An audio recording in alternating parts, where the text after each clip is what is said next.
ओम सरस्वती महाभागे विद्ये कमलोचने विद्यारूपे विशालाक्षिणी विद्याम देहि नमोस्तुते। दीपावली की सबसे पहले आपको बहुत बहुत बधाई, आपके इस चैनल को बधाई। आपका बहुत अच्छा उत्तम प्रश्न हुआ आपने किया है। निस्संदेह हमें भी लोगों के फोन आ रहे हैं कि 31 की है, जब पहले की है, वहाँ छुट्टी आज है, वहाँ कल है। हमारा ये जो पंचांग है उसके अनुसार हम चलते हैं। तिथि का उदय, सूर्य का उदय और सूर्य का अस्त, ये पर्व जो है वो दोपहर के बाद ही लगभग मनाया जाता है। 31 तारीख को 3:51 पर अमावस्या शुरू होती है और पहली तारीख को 6:17 पर ये समाप्त होती है। तो ये पर्व हमारा लगभग ये रात का है। इसमें एक समय आता है प्रदोष काल, सायंकाल का, जब सूर्यास्त है, जो उसे हम गोधूलि के लगन भी कह देते हैं। तो ये पर्व जो है जो उसी दिन मनाया जाता है। हमारे पास दुर्गाष्टमी का पर्व आता है, वो हमें 2 घड़ी है, 5 घड़ी है, 10 घड़ी है, तो हम उस पर्व को दुर्गाष्टमी के रूप में ही मनाते हैं जाकर के।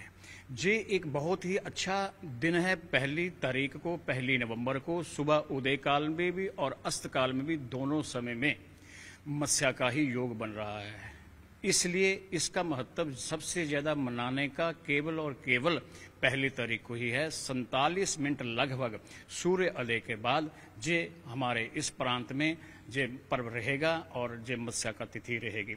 पितृ कार्य करना है, कुछ और कार्य करना है, तो वो दिन में हम उसे कर सकते हैं। जो 5 दिन का महत्व है और 5 दिन में करते हैं। धन से तेर से लेकर के भैया दूज तक जो बड़े हर्षोल्लास से, बेसब्री से लोग हम इसका इंतजार करते हैं। ये महीना बड़ा ही पावन है, बहुत ही कल्याणकारी है, बहुत ही मंगलमय है। इस पूर्णमासी से लेकर के, संक्रांति से लेकर के अगली पूर्णमासी तक, नानक जयंती तक, ये महीना, ये पर्व बड़ा ही है। हर दिन हर रोज कोई ना कोई हमारा पर्व होता है, कोई ना कोई हमारा त्योहार होता है। 1 तारीख को ही मनाएं दीपावली, और क्या प्रांत अगर बात करें पूरे भारत में या पंजाब, हरियाणा, हिमाचल? हाँ, ये अच्छा है। हम भूरेखा, मध्य रेखा के अनुसार सकते हैं, रेखांश, अक्षांश के अनुसार चलते हैं, लेकिन हमारा मत जो पूरा ही भारत इसको एक दिन से ही मनाता आया है और मना रहा है जाकर के। लेकिन जहाँ सूर्योदय जहाँ से 2 घंटे पहले है इस जगह से और दूसरी जगह से, उसी तरीके से अस्त का भी समय पड़ेगा। हमारा सूर्य अस्त शाम को होता है 5:31 पर उस दिन हो रहा है, और हमारी मत्स्य जा रही है, मत्स्य की तिथि जा रही है 6:17 या 18 तक, तो 47 से 48 मिनट पड़ते हैं। लेकिन कहीं जोरहाट में या कहीं और प्रदेश में, जैसे जहां का कोलकाता का जो समय का अंतर है सूर्योदय और अस्त का, तो वो लगभग 39 मिनट का है जोरहाट का, और जहां का बहुत ज्यादा समय का फर्क है। तो आपने देखा होगा कि जब भी हम कुंडली बनाते हैं तो हम समय जरूर लेते हैं, समय का जन्म स्थान जरूर लेते हैं, चाहे विदेश में है चाहे स्वदेश में है। भारत बड़ा विशाल देश है, बहुत विशाल हृदय वाला भी है, और इसीलिए हम पर्व को इकट्ठे होकर मनाना चाहिए। निसंदेह हमारे उत्तरी भारत में जो उदय और अस्त है वो लगभग एक जैसा ही है। जो 47 मिनट का जो महत्व है जो सारी रात का ही देगा, और सारी रात में इसको असर। ये पर्व 12 बजे, दिन में 12 बजे के बाद हम मनाना शुरू कर देते हैं।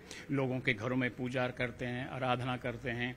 धनतेरस से ही लगभग शुरू हो जाते हैं। अखंड दीपक 5 दिन चलाता है, तुलसी की पूजा 5 दिन तक अपने घर में अंदर लेकर के आता है, नया काम करता है, नई को गाड़ी खरीदता है। ये 5 दिन बहुत महत्वपूर्ण होते हैं, धनतेरस से लेकर के भैया दूज तक। और लगभग ये निर्णय हो चुका है। मैं दिवाली पूज्य परिषद चंडीगढ़ का वरिष्ठ कार्यकर्ता हूं और मैं सबसे पुराना कार्यकर्ता हूं उस परिषद में। तो हमने ये निर्णय लिया है, हमारे चेयरमैन श्री उमाशंकर पांडे जी ने ये कहा है कि हमने 1 तारीख को, और पंचांग जो हमारे हैं जलंधर का और जे कोराली का, इसमें साफ लिखा हुआ है कि ये पर्व केवल और केवल 1 तारीख को ही मनाना चाहिए।